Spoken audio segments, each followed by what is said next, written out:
Good evening, dear viewer. A while back now, I had the pleasure and the honour to interview two members of the incredible team that is currently fan translating Racing Lagoon, a near forgotten Squaresoft RPG from back on the PS1. The interview I conducted with the project lead, Hilltop, and translator Pancake Taicho was originally intended to bookend a video I was planning that would have served as a quick overview of Racing Lagoon and its unique RPG systems. But, since experiencing a little under half of the game, that of which that has been translated thus far, my thoughts on and appreciation for Racing Lagoon have ballooned in size, and the video I now plan to create regarding it will be far more comprehensive, in-depth, and to be honest, better than anything I could have made a few months ago with only the first couple of chapters translated. So, in anticipation of that video, I decided to upload the full interview for your enjoyment, and as a piece of reference material to call back to within the video essay. I also hope to point any interested parties in the direction of Hilltop's Patreon, and implore them to consider donating, as, apart from said Patreon, this project, which, by the way, is a colossal undertaking, is being undertaken for no pay and simply for the love of this relic of racing RPGs past. The links to the Patreon and Hilltop and Pancake socials can be found within the description of this video. And I hope that you will subscribe to any button to start, as to be notified when my eventual deep dive on Racing Lagoon is released upon the world. Anyway, without further ado, please enjoy the interview, and thank you again to Hilltop and Pancake for taking time out of their busy schedule to talk with me for your viewing pleasure. Sweet, okay. I think first, if you could just both introduce yourself and what you sort of do on the team, that would be great. Sure, I'll go first. Great. I'm Hilltop. I'm the project lead on this, which means I do the hacking, I do the translating, editing, graphics editing, basically everything that you can think of. Of course, there are people helping me, such as Pancake, who help with translation. There are some people who help with hacking, but I kind of oversee it. Sure. And yeah. Cool. Pancake, if you could do the same, that would be great. Sure. Yeah, as Hilltop already mentioned, I'm primarily on translation. Yeah, that's pretty much what I do on the team right now. Sweet.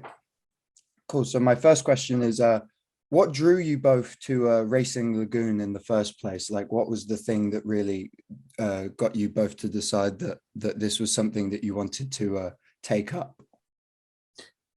Oh, sure, I'll go first. Sweet. So the thing about Racing Lagoon, the most striking thing to me is that I do get the idea that this is a genuinely underappreciated game.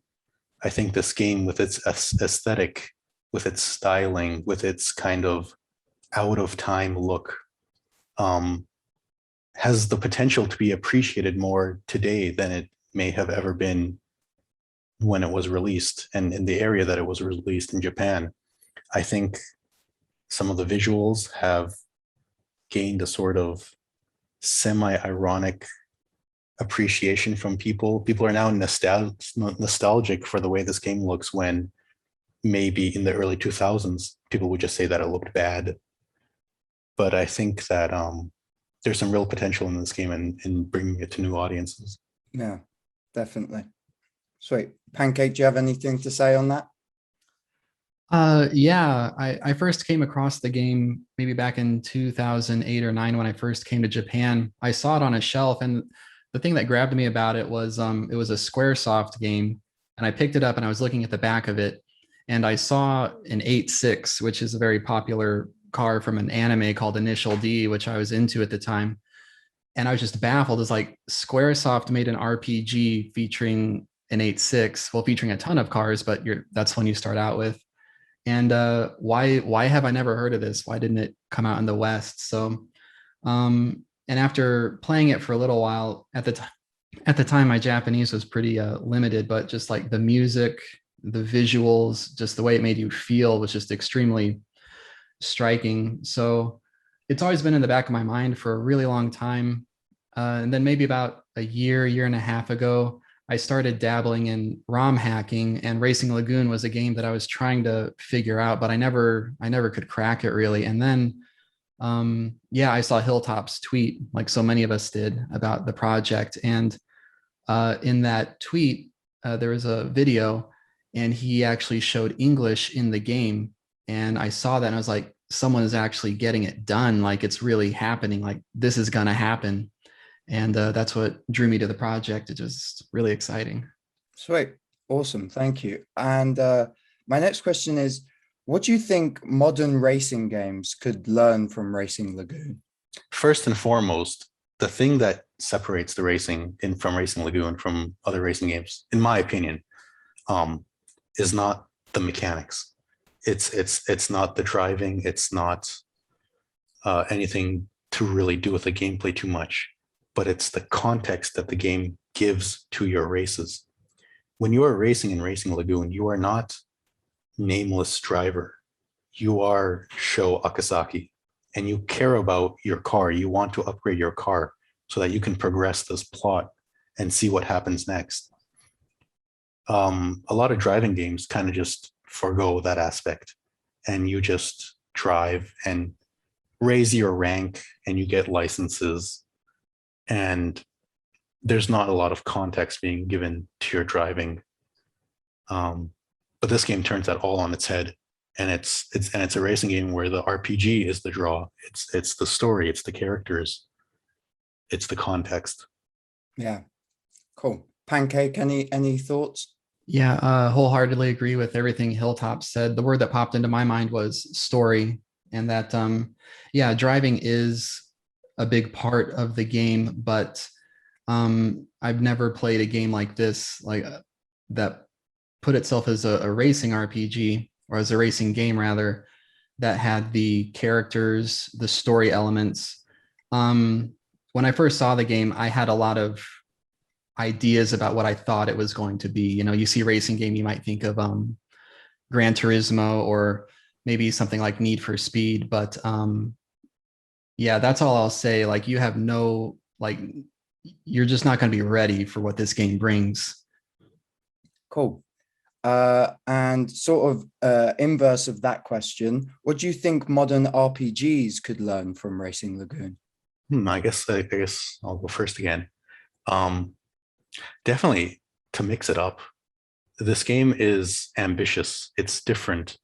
It takes a lot of weird steps, and that's because it's trying something that's never been done before.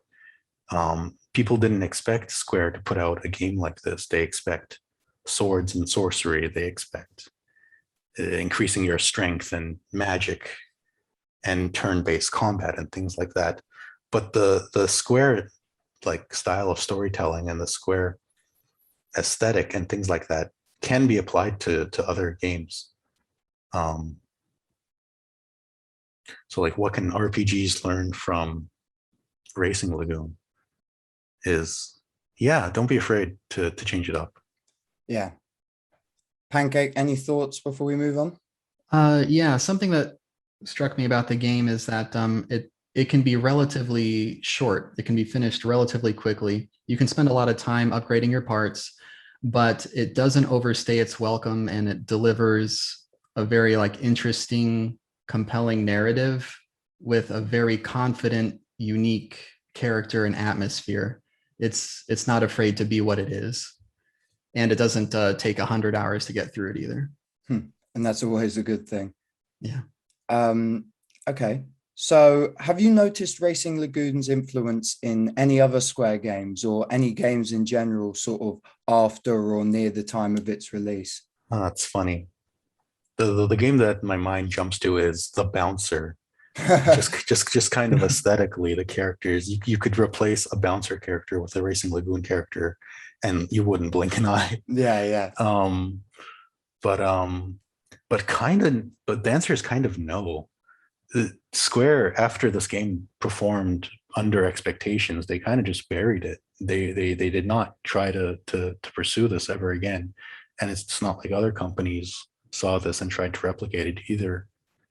So no, it remains, and that's kind of what's unique about the game, and why it's so compelling today, is because there is nothing like it. Yeah, Pancake, any thoughts on that one? Yeah, for me, I think about music, particularly Final Fantasy X-2. Racing Lagoon and Final Fantasy X-2 share the same composer. And if you listen to the music in X-2 and you listen to the music in Racing Lagoon, you can definitely feel that common thread. A lot of the sounds and instruments are very similar. Just a lot of the grooves and the vibe of it. The soundscape is pretty similar. So yeah, I think a lot of people on the Racing Lagoon team were still at Square and we're still contributing, but definitely the music and Final Fantasy X-2.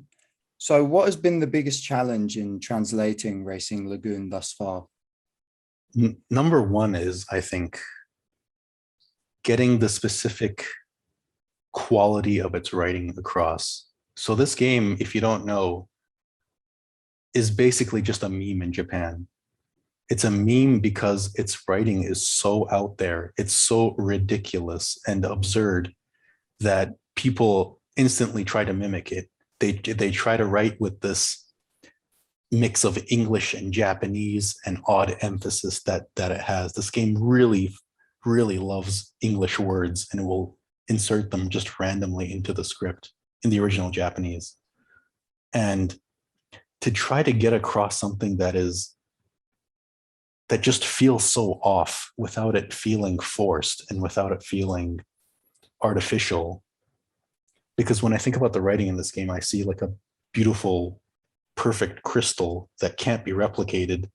And I'm just trying, I'm thinking of different ways that I can make someone feel the way that Japanese players felt reading the game at the first time. Yeah.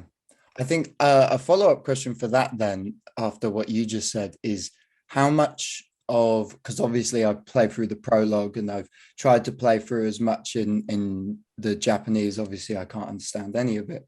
But in the prologue, I noticed the use of sort of English slang and idiom is all over it. How much would you say was there in the original Japanese script, and how much is sort of your own artistic and sort of writerly license, if you get what I mean? Yeah, well, the original script just uses English basically every other line. It's chock full completely almost. And like, if you were asked, how do you translate this? How do you translate English into English? The answer is, well, it's kind of impossible. It's impossible to maintain what the actual feeling was.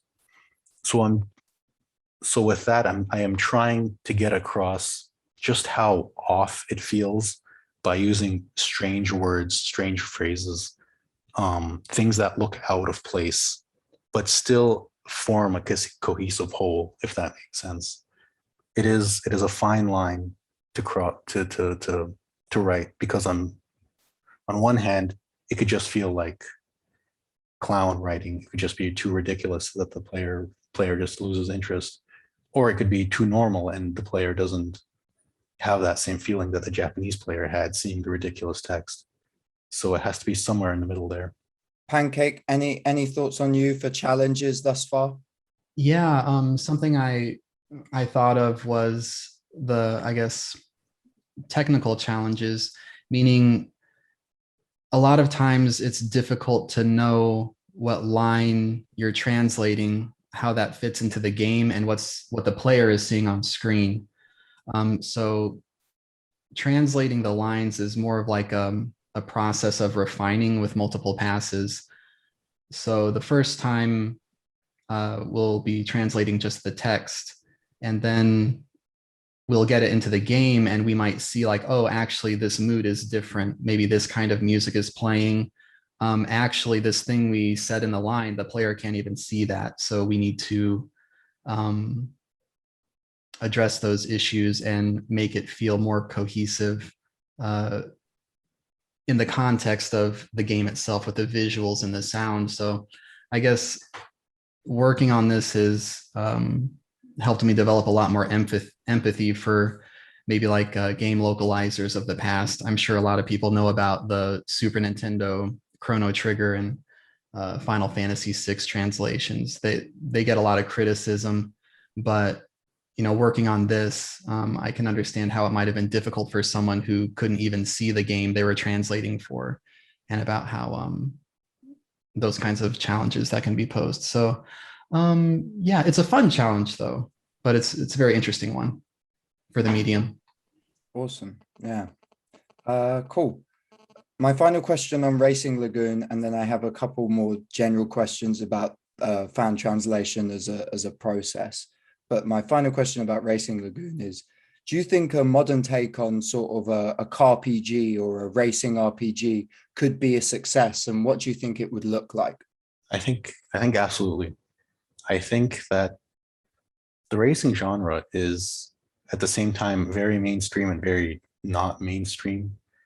You have some breakouts like Mario Kart and the Forza series, but I think honestly, well, what it needs to sort of bring in the type of gamer who might not play those games, that might not seek out a game that just has racing in it, is to is to give the racing context. It's to not be afraid to have a story in a racing game. I think this game proves, if anything, is that you can add a story to anything and have it be compelling. Story games are not limited to just action fighters or games like that. Yeah, definitely. Pancake, do you have any thoughts on that one? Um, no, nothing. I think Hilltop put it very well. Yeah, I pretty much agree wholeheartedly. Yeah. Cool. Okay, just a couple more questions and then I'll let you guys go. How did you both get into fan translation as sort of a passion or a project? All right, so for me, I've translated one game so far, and that was Dr. Slump. Um, when I started that project, I had uh, basically no knowledge of ROM hacking. I came into it with just a basic programming knowledge from some classes that I had taken very long ago, and it was just so interesting. It was so fascinating. Um, I picked it up extremely quickly, and yeah, I really wanted to get that game translated because I was absolutely in love with the graphics of Dr. Slump. It reminded me so much of Mega Man Legends, and I thought in some small way that if I translated this game, we would have more games that look like Mega Man Legends, which I Yeah. don't know if will shake out in the end. But um, so yeah, I started very slowly. I learned it's basically the time it took from me starting ROM hacking and me making um, the trailer for the translation for Dr. Slump was about 2 months. 2 months of working at it basically every day, of teaching myself assembly language and ROM hacking and how the PlayStation 1 worked. And yeah, it was a struggle, honestly, going from nothing to translating an entire game and hacking it fully, editing all the text and all the relevant graphics. In the end, even editing the 3D models with just a hex editor. Um, um, yeah, it was difficult, but um, I learned very quickly, I guess. And what took multiple months to get working on my first game took only maybe a week in Racing Lagoon. Wow. Yeah, cool. That's great. And Pancake, how did you get into fan translation? I probably got into it from not so much the translator side at first, but I guess on the other end is, I guess you'd say, a consumer. The first fan translation game I ever played through was um, for an old Famicom game called Sweet Home. A lot of people might know that as kind of like the precursor to Resident Evil, as far as like the way that game played out. It never came out in the West, and I played the English translation of it. And just playing through that game and experiencing it, I was so interested in the game, and I was just so happy that a team or a group of people had done this fan translation. And I thought, man, it'd be cool to be on the other end of that, to bring something to people uh, that they were really excited about experiencing.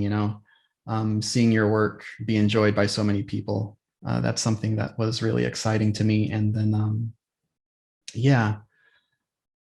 And then, yeah, I guess as I mentioned earlier, I saw Hilltop's tweet, and yeah, I sent him a message, and it's been great working with him. Like, as he said, he's taught himself everything. He's such a intelligent, smart guy. He's a great teacher, great person to learn from. So I've just been over the moon, frankly.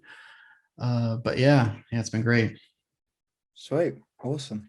I have a follow up to that. Yeah, go on. Because I just have something that I want to get off my chest. So the first, I think, translation for a video game that I ever played, a fan translation, was the sequel to the Pokemon trading card game on Game Boy Color, I believe. As a child, I really loved the first Pokemon trading card game on Game Boy, because it was like, oh, you get to play the trading card game without having any of the cards. This is wonderful. And time passed by, the Game Boy Advance came out, the DS came out, and no sequels to that game were ever released. And I was furious. I was really genuinely, maybe the first time I was ever disappointed by a video game was when I learned that no more Pokemon trading card games would be made. But as luck would have it, there was one that did get made, but only in Japan, a sequel to that Game Boy game. And it was funny. This was kind of early in the translation scene. I loaded that up, and it was very, very funny, because I guess the translators were not quite skilled enough to understand Japanese so well. So some of the cards just said things like, "We think this card has something to do with energy." And it would just have questions like that where they couldn't figure out what things said. But yeah, that's just something I want to get off my chest, because I've been angry about that since I was a child. And it seems the sort of fan translation scene has come a long way since that. I mean, this year has sort of been, I've been reading articles all over about how the past year has been so amazing for fan translation. And it's so funny to hear you say that, because with the quality of work that we're getting now, it's hard to imagine something like that being in a modern fan translation. That's right. I guess it's not just that the people have been getting better about organizing and translating. It's also the tools that have been getting better. The hacking tools for many systems have just gotten better over the years. Mainly Super Nintendo, Game Boy Advance tools are very, very advanced and very, very easy to use at this point. There are still some systems that lag behind, like the PlayStation, which is why we maybe don't see as many PlayStation games get translated, and why people are so grateful for the ones that do get translated, because they are quite a lot of work. They're quite the PlayStation has a lot of quirks, I guess, with its disc-based format and everything. I guess sort of leading off from that, I have this question. I'm sort of very interested in the idea of linguistics versus sort of creative writing when it comes to fan translation. So do you think that as a translator, would you have to be a better Japanese speaker or English writer, if you get what I'm trying to say? Does your knowledge of Japanese have to be better than your skills as a creative writer in English? Absolutely. Your English must be better. At the end of the day, a translation project needs translators, writers, and editors. There are people who can do multiple roles, but you really do need people who can write English and make compelling dialogue and make the right kinds of interpretations and connect scenes the right way. without that, you just get a kind of dry translation that players are just going to mash through. And that's kind of what I'm trying to avoid. The number one thing I'm trying to avoid is I don't want to make text that people just mash through to get to the next thing. Cool. Pancake, any thoughts on that? Yeah, something you might hear every now and again about translation or localization, rather, is that a good if you're reading a good translation, you don't see the translator, meaning it doesn't feel like it's translated. So I agree. Yeah, I think your English writing has to be at a very high level, and that it only serves you to have a very good, I guess, a good linguistic tool set to choose from. Yeah. Okay. And then I just have two more questions. Number one, sort of a more serious question, is how big of a worry are DMCAs and other such legal pursuits from the rights holders of the games you wish to translate? How big of a worry is that? How big of a consideration is that when you choose a project? I guess I'll address this project first. I have looked at what projects Square has taken down, and there is a very clear pattern to them. They take down projects that are competing with their own translations. I believe they took down the Final Fantasy Type 0 translation, as well as a Dragon Quest translation. Both of those cases happened the year before official English translations of those games were released. So I think there is just a clear pattern here. You can search on romhacking.net the sheer number of projects that they haven't taken down, and it's clear that one vastly outnumbers the other. So absolutely, that is something that I take into consideration, and I try to research beforehand, before something like that happens. Of course, yeah. You sort of want to be as prepared as possible, or at least know what you're getting in for, right? Yes, and since some people have asked me, I think there's absolutely no chance this game gets an official re-release or English translation. It's been very buried by Square. Yeah, I was just thinking about it. We're not getting any Switch port anytime soon, I don't think. No. And then my final question, a much more fun question: what is a dream game you wish to translate one day? Ooh, I would have to think about this for just a second. Pancake, any ideas what Hilltop is thinking? Yeah. So I enjoy Suda51 games. I think his big hit in the West was Killer 7. And I think recently, like the Silver Case got an English translation a few years ago. And I guess basically the other games in Suda51's, I guess, Kill the Past universe, particularly Moonlight Syndrome. I'm not sure if that's technically in Kill the Past. It might be like one of the precursor games. I'm Yeah, not sure. I think it's vaguely connected somehow. Yeah. But I'd love to do Moonlight Syndrome. Yeah, that would be awesome. Yeah. Hilltop, did anything come to mind? Actually, there's one I could talk about. There's one game that I actually did hack and took apart. I decrypted the compression system and I identified the text files, but I actually hit a snag, and that's the Fist of the North Star game for PlayStation 1, Yeah, which is wow. just an absolutely beautiful brawler that was actually made by the same developers as Dr. Slump. That game has just simply the finest graphics on the PlayStation 1. It's simply unbelievable. But the problem with the game is it doesn't display text during gameplay. So characters will just talk and there will be no text on screen. So if I get famous enough one day in order to hire voice actors to redo all of the lines in the game, or just the ones that don't have subtitles, maybe I would do that. Yeah, that But would be amazing. we're not quite there yet. Do you know if anyone has sort of done like voice line recording for a fan translation, or is that sort of something that doesn't really happen? I don't want to say it hasn't been done. I feel like it has, but I can't name it off the top of my head. Yeah, it seems like somewhere, at least it's an inevitability. I guarantee you someone will do it at some point Mhm. one day, if not you yourself. I can only hope. Yeah. Well, yeah, that's it for my questions. I just want to thank you both so much for doing this. This has been absolutely amazing, and I think it's going to be a really cool video. Yeah, you guys have been really helpful, and your answers have both been amazing. And yeah, just thank you a lot. Yeah, thank you very Yeah, much. It's been real yeah. fun. Thanks for having us. Thank you for watching, dear viewer.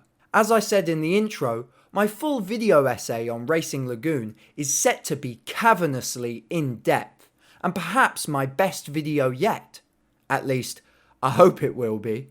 So please hit the subscribe button and turn on notifications so you don't miss out on it.